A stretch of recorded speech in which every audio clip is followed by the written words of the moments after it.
नमस्कार दोस्तों, नील युग स्टडी चैनल में आप सब दोस्तों का हार्दिक स्वागत है। आज हम इस वीडियो में देखने वाले हैं सीबीएसई क्लास 4 सब्जेक्ट हिंदी है, एनसीईआरटी सॉल्यूशन। जो टेक्स्ट बुक आपके सामने दी है उसका नाम है रिमझिम और पाठ नंबर 7 है दान का हिसाब। तो दोस्तों जो आपके पाठ दिए आपको सामने दान का हिसाब, उसी पाठ में जो दिए हैं अभ्यास और स्वाध्याय के सारे प्रश्नों के संपूर्ण सॉल्यूशन के साथ हम इस वीडियो में उसका समाधान करने वाले हैं, सॉल्यूशन करने वाले हैं। तो इस वीडियो को जरूर देखना। स्टार्ट करते हैं कहानी से। सवाल नंबर 1 आपके सामने क राजा किसी को भी दान क्यों नहीं देना चाहता था? तो राजा अपनी सुख सुविधा पर तो बहुत खर्च करता था, लेकिन दूसरों के लिए बहुत कंजूस था, इसलिए वह किसी को भी दान नहीं देना चाहता था। दूसरा, राज दरबार के लोग मन ही मन राजा को बुरा कहते थे, लेकिन वे राजा का विरोध क्यों नहीं कर पाते थे? वे राजा का विरोध नहीं कर पाते थे, वे राजा से बहुत डरते थे। उन्हें इस बात का डर था कि राजा कहीं उन्हें दंड न दे बैठे, इसलिए डरते थे। देखिए अब घ, राजसभा में सज्जन और विद्वान लोग क्यों नहीं जाते थे? तो राजसभा में सज्जन और विद्वान लोग इसलिए नहीं जाते थे कि क्योंकि वह पर उनका सत्कार बिल्कुल ही नहीं होता था। ग, सन्यासी ने सीधे सीधे शब्दों में भिक्षा क्यों नहीं मांग ली? तो यदि सन्यासी सीधे सीधे शब्दों में भिक्षा मांगता तो राजा इतनी बड़ी रकम देने के लिए कभी तैयार नहीं होता। इसलिए सन्यासी ने ऐसे तरीके से भिक्षा मांगी कि राजा ने उसे बहुत छोटी रकम समझ लिया। ड, राजा को सन्यासी से आगे गिड़गिड़ाने की जरूरत क्यों पड़ी? तो राजा ने सन्यासी को भिक्षा देने का जो वचन दिया था उसके अनुसार उसके खजाने से 10 लाख से भी अधिक रुपये निकल जाते और राजा दिवालिया हो जाता। राजकोष बनाने के लिए उसे सन्यासी के आगे गिड़गिड़ाने की जरूरत पड़ी। अब देखिए अंदाज अपना अपना, इसमें इस बार की हम चर्चा करते हैं। तुम नीचे दिए गए वाक्यों को किस तरह कहोगे? तो क, दान के वक्त उनकी मुट्ठी बंद हो जाती थी, यानी कि आंसर है दान के समय में कंजूसी करने लगते थे। अब ख देखिए, हिसाब देकर मंत्री का चेहरा फीका पड़ गया। तो आंसर है हिसाब देकर मंत्री घबरा गया। ग, सन्यासी की बात सुनकर सभी की जान में जान आई। उनका आंसर है सन्यासी की बात सुनकर सभी को राहत महसूस हुई। अब देखिए ग,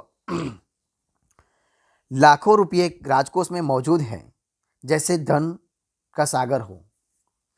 तो राजकोष में लाखों रुपये मौजूद है, उनका आंसर आएगा।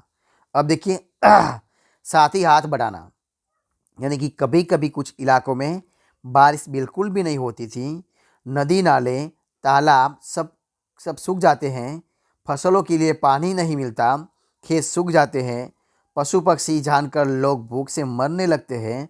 ऐसे समय में वहाँ रहने वाले लोगों की मदद की ज़रूरत होती है। तुम भी लोगों की मदद जरूर कर सकते हो। सोच कर बताओ कि तुम अकाल में परेशान लोगों की मदद कैसे करोगे? तो आंसर आएगा अकाल में परेशान लोगों की मदद के लिए अपनी कक्षा के सारे बच्चों को इकट्ठा करूंगा। हम सब मिलकर पैसे इकट्ठे करेंगे और उससे खाने पीने की चीज़ें खरीद कर वहाँ तक पहुँचाएंगे। हम बड़े लोगों से भी प्रार्थना करेंगे कि वह उनकी मदद करें। अब देखिए जिम्मेदारी अपनी अपनी। तो तुम्हारे विचार से राज दरबार में किसकी क्या क्या जिम्मेदारियां होंगी? तो क, मंत्री, ख, भंडारी। तो देखिए क, मंत्री की। तो मंत्री पूरी राज्य की देखरेख करता है। वह हर मामले में राजा को सलाह देता है, जिससे राजकाज अच्छी तरह से चलता रहे। उसी की सलाह से राजा दूसरे कर्मचारियों को नियुक्त करता है। अब देखिए ख, भंडारी। भंडारी राजा के खजाने की देखभाल करता है। वह राजकोष का सारा हिसाब किताब रखता है। राजा के आदेश पर वह लेन देन करता है। अब देखिए कर्ण जैसा दानी। कौन सा? कर्ण जैसा, यानी कि कर्ण जैसा दानी। तो सभी ने कहा है हमारे महाराज कर्ण जैसे ही दानी हैं, पता करो कि कर्ण कौन थे? तो कर्ण कुंती के सबसे बड़े पुत्र थे, वे बहुत दानी थे। ख, कर्ण जैसे दानी का क्या मतलब है? तो कर्ण जैसे दानी का मतलब है अपना सब कुछ दान में दे देने वाला बहुत दानी। ग दान क्या होता है? तो जब किसी जरूरतमंद को कोई चीज़ खैराती में दे दी जाती है तो उसे दान कहा जाता है। अब देखिए ग किन किन कारणों से लोग दान करते हैं? तो दूसरों की मदद करने के लिए लोग दान करते हैं। कुछ लोग नाम कमाने के लिए भी दान करते हैं। अब कुछ लोग पुण्य कमाने के लिए भी दान करते हैं। अब देखिए कहानी और तुम।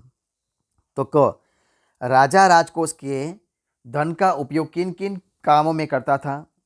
तुम्हारे घर में जो पैसा आता है वह कहाँ कहाँ से खर्च होता है, कहाँ कहाँ खर्च होता है, पता करके लिखो।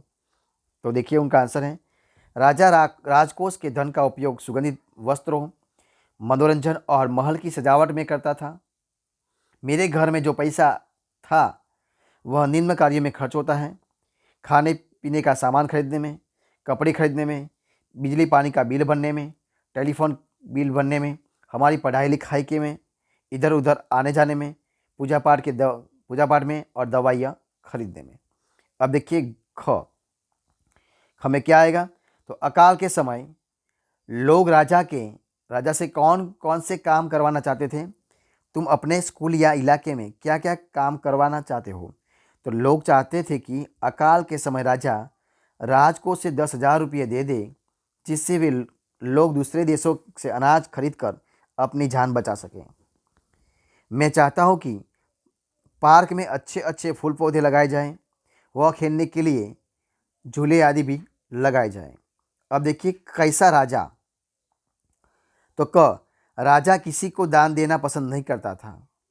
तुम्हारे विचार से राजा सही था या गलत? अपने उत्तर का कारण भी बताओ।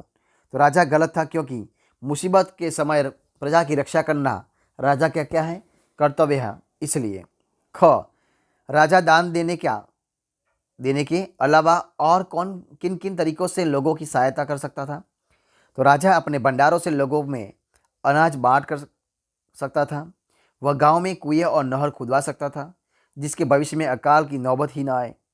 अब देखिए पूर्व और पूर्व। तो पूर्व सीमा के लोग भूखे मरने लगे। क पूर्व शब्द के दो अर्थ होते हैं, पूर्व यानी कि एक दिशा और पूर्व एटले पहले। आगे ऐसे ही कुछ और शब्द दिए गए हैं जिनके दो दो अर्थ हैं। इनका प्रयोग करते हुए दो दो वाक्य बनाओ। तो उत्तर है जल। तो वर्षा होने पर चारों तरफ जल भर गया और घर में पानी गिर जाने से मेरा हाथ जल गया। ठीक है। मन। तो मन फेल होने की बात सुनकर सीमा का मन उदास हो गया। आज हमने 4 मन गेहूँ खरीदा। मगर मगर मगर यानी कि मगर ने बंदर से अपना कलेजा लाने को कहा। तो आभा ने बहुत कोशिश की मगर पर सफलता नहीं हुई। ख नीचे 4 दिशाओं के नाम लिखे हैं। तुम्हारे घर और स्कूल में आसपास इन दिशाओं में क्या क्या है? तालिका भरो। दिशा घर के पास, स्कूल के पास, पूर्व, पश्चिम, उत्तर, दक्षिण। उत्तर है बच्चे स्वयं अपने अपने घर और स्कूल के अनुसार दिशाओं में पड़ने वाली चीज़ों के नाम लिखें, जैसे सड़क, मंदिर, पार्क, मकान आदि। तो दोस्तों इस प्रकार हम इस पाठ का जो अभ्यास और स्वाध्याय के सारे प्रश्न दिए हैं उनका संपूर्ण सॉल्यूशन इधर हम खत्म करते हैं। तो अगर आपको मेरा इस वीडियो अच्छा लगा हो, पसंद आया हो, यूज़फुल लगा हो तो इस वीडियो को लाइक कीजिए, कमेंट कीजिए, आपके दोस्तों में शेयर कर दीजिए। और लास्ट में अब तक आपने इस चैनल को यानी कि नील युग स्टडी चैनल को सब्सक्राइब नहीं किया है तो उनको सब्सक्राइब कर लीजिए। बगल में जो बेल आइकन दिया उनको भी प्रेस कर दीजिए, यानी कि जब भी कोई नया वीडियो सबसे अपलोड हो तो सबसे पहले आपको वीडियो मिल सके। और दोस्तों इस वीडियो को फर्स्ट से अंत तक देखने के लिए आप सब दोस्तों का बहुत बहुत धन्यवाद करता हूँ।